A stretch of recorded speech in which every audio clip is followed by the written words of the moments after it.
Baik, Assalamualaikum warahmatullahi wabarakatuh. Perkenalkan, saya atas nama Ainun Muafiq dengan NIM 2300405500005. Dalam mata kuliah pengembangan alat ukur dalam pendidikan khusus, saya sedang melakukan ujian tengah semester berupa menjawab pertanyaan-pertanyaan berikut.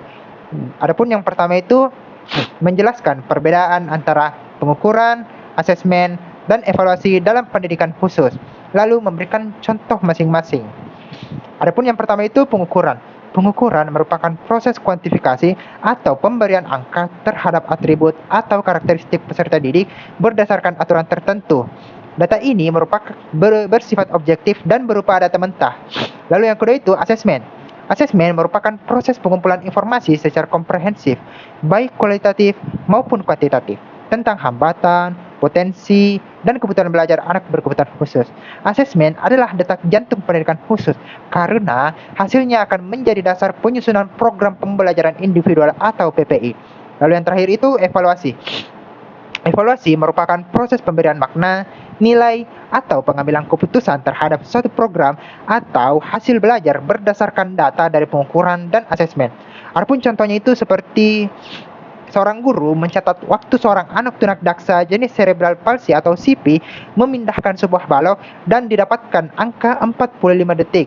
Maksudnya, anak tunadaksa tersebut membutuhkan waktu 45 detik untuk memindahkan balok.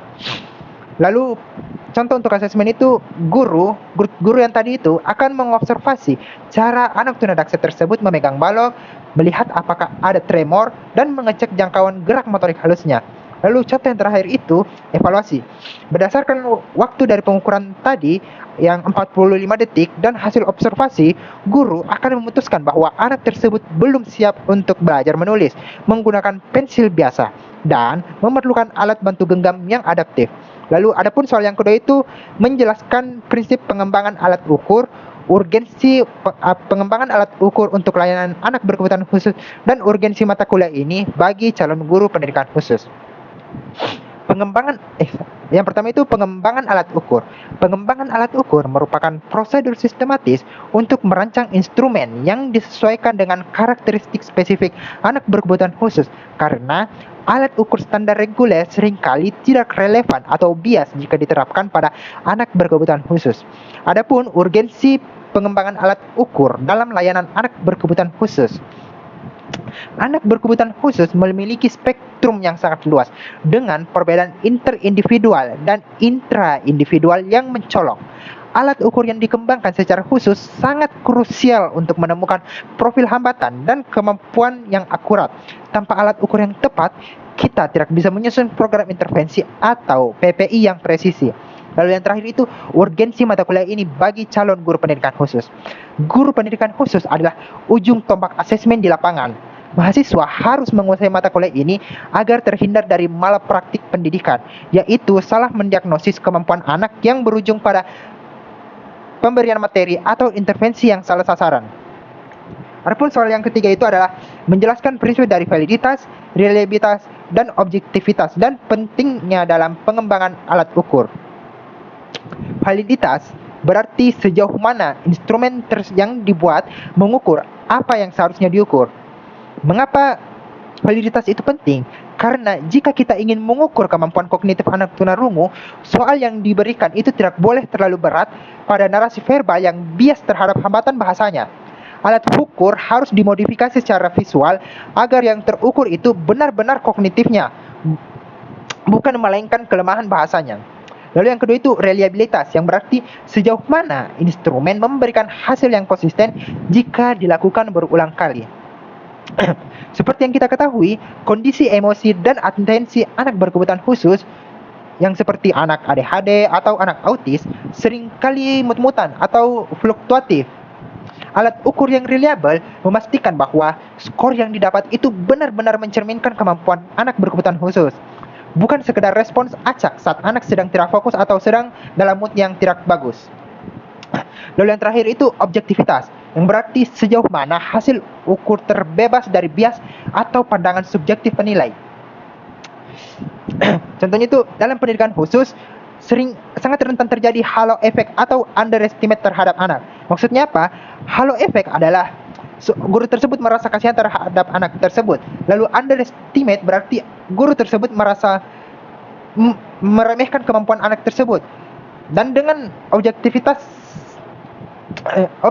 instrumen memaksa guru untuk menilai berdasarkan fakta yang nyata yang ada di lapangan dan bukan sekedar asumsi. Adapun soal yang keempat itu membuat instrumen aspek sosial anak autis. Pertama itu menganalisis karakteristik anak autis. Secara umum itu anak autis itu memiliki hambatan utama dalam interaksi sosial timbal balik, yaitu yang seperti kesulitan mempertahankan kontak mata, asik dengan dunianya sendiri, dan kurang responsif terhadap stimulasi sosial di sekitarnya.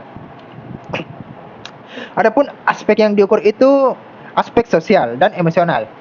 Dan beberapa contoh-contoh indikatornya itu seperti yang pertama itu, apakah peserta didik mampu menoleh secara spontan saat namanya dipanggil oleh guru dari jarak 1 hingga 2 meter.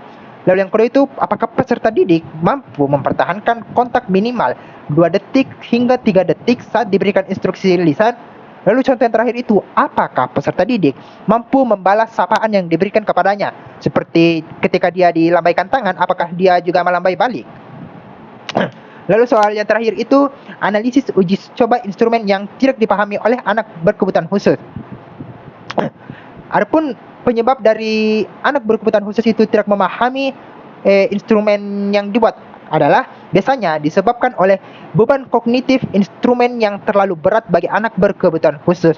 Misalnya, instruksinya itu terlalu kompleks ataupun bahkan terlalu ambigu, atau format visual yang diberikan itu terlalu ramai sehingga mendistraksi fokus anak, atau tidak adanya akomodasi modalitas belajar anak, yang dampaknya itu dapat memunculkan kesalahan pengukuran yang membuat instrumen menjadi tidak valid karena skor yang rendah yang diperoleh anak bukan karena ia tidak mampu secara materi, tetapi karena ia tidak paham cara menjawab teksnya. Dampak fatalnya itu, data yang keliru ini akan menghasilkan program intervensi yang salah. Adapun solusi perbaikan yang dapat diberikan itu, yang pertama itu penyederhanaan bahasa, seperti merevisi redaksi instruksi menjadi kalimat tunggal yang konkret. Lalu yang kedua itu modifikasi format atau akomodasi, seperti menambahkan dukungan visual pada instrumen atau mengubah format alat ukur dari tes tertulis menjadi tes perbuatan atau observasi kinerja yang lebih ramah bagi anak berkebutuhan khusus. Baik, mungkin cukup sekian apa yang saya ketahui terhadap ujian tengah semester kali ini. Lebih dan kurangnya mohon dimaafkan. Wabillahi taufiq wal hidayah. Assalamualaikum warahmatullahi wabarakatuh.